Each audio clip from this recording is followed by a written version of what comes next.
Welcome back, everybody, to another episode of Go Little Garage. Happy Wednesday. If you tuned in on Monday, you saw that we built the smaller version of the hot rod, and this is its big brother, just like we did the T1 camper van. We have a bunch of these small and big kits coming up, so definitely subscribe and hit the bell to be notified when they come out. Today is this awesome T-Bucket hot rod. I fell in love with this kit first time I saw it. I've been waiting to buy this kit because it is so expensive. Luckily, one finally came up on eBay. It was a damaged box, but that doesn't matter because I'm gonna build it anyway and decrease the value of it anyway. So this kit is the hot rod. It is kit number 10151. This one came out in 2004 as part of the Model Team series. This has 421 pieces. It is definitely retired because it came out in 2004, like I said. But as mentioned on Monday, this is a re-release of this kit.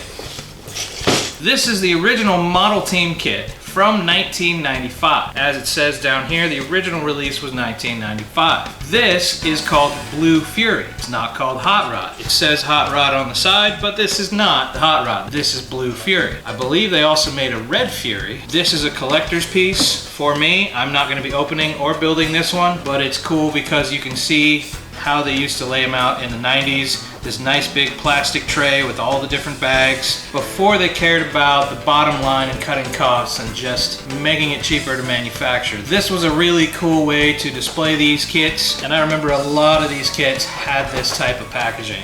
This kit is 419 pieces. This one is 421 pieces. I don't know what the difference is between the two. It's probably something in the middle where a big piece got broken up into two smaller pieces or something. I'm assuming, I don't know. But this will not be opened. This is staying on my shelf as a collector's piece. So we're gonna put this one away. But what you notice about this one is it's all still the same box art. It is the exact same picture. It is not a remake picture. It is the exact same picture with the city in the background, the exact same picture that's on this kit.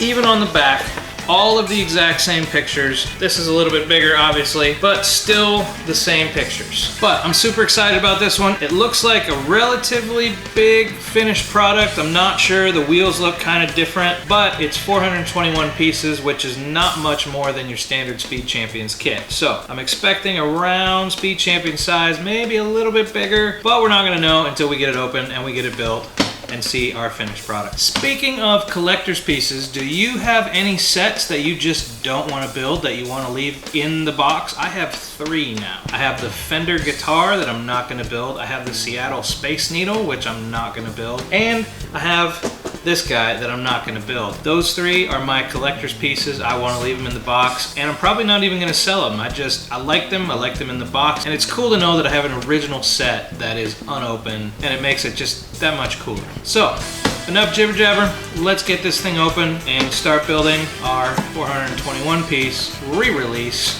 of Blue Fury called the Hot Rod.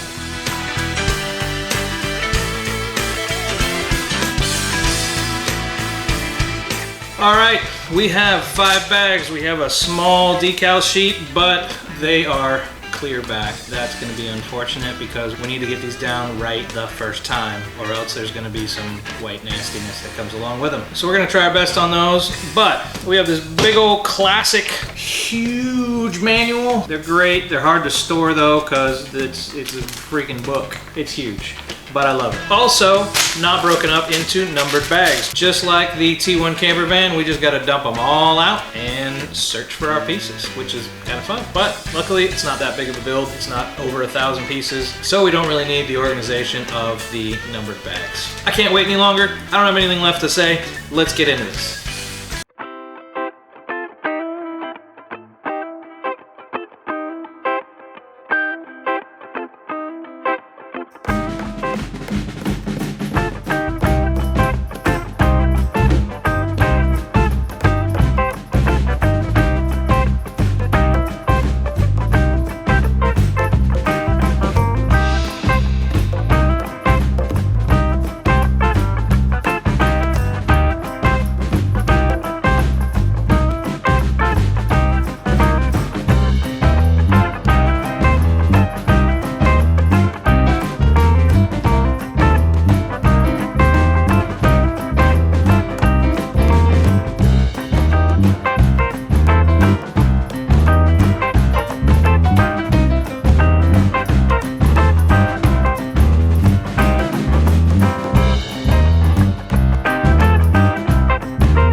All right, this was an awesome set. This is totally nostalgic. I mean, it's not a throwback very far. Like, it's only 2004, and I know I'd say only, that's what, 20 years?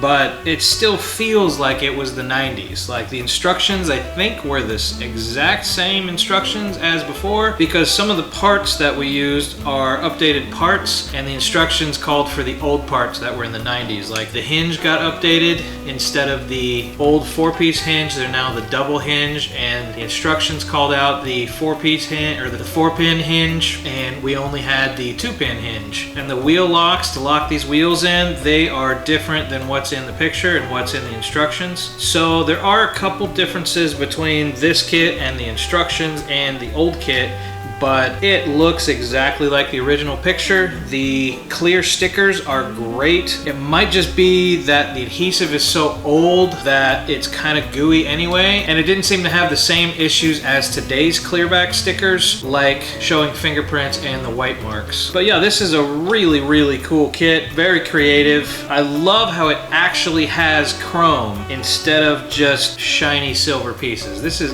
actual chrome. I think you can see that. I think that'll come across in the camera. It's actual chrome, not just shiny silver. It's really cool. I wish a lot more kits would use actual chrome. I don't know if they just don't do it anymore because of a manufacturing process, or if there's toxic chemicals involved in chrome plate plastic. I don't know, but I wish they would do it a lot more if it's not a environmental and workplace hazard.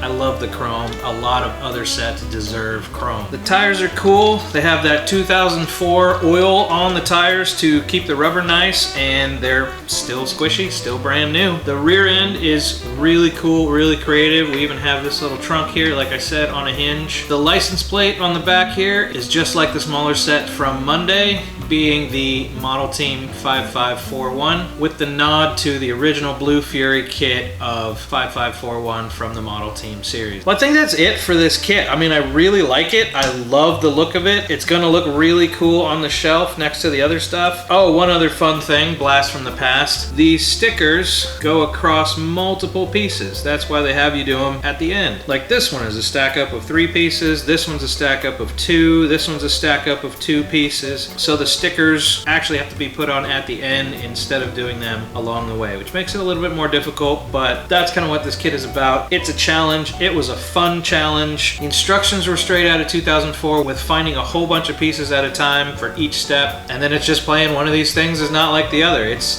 definitely a challenge, but it was a good challenge. It really didn't take that much longer either with having to find all the pieces in one big pile. It only took maybe 10-15 minutes longer than average. So all in all, I love this kit. Like I said, I love the look of it. I'm gonna love displaying it, and I love the chrome. The engine looks cool. It's just a really cool kit. I'm glad I got it. It was expensive. I had to wait a long time to get it, but totally satisfied. Totally happy with my purchase. Definitely a cool kit. Yeah, I got nothing else to say. Let me know what you think. Let me know if you like it. Let me know if you have the original Blue Fury kit like I have, but if you built it back in the day. And don't forget to let me know what other collector kits you have that you're not gonna open down in the comments. But for now, thanks for watching.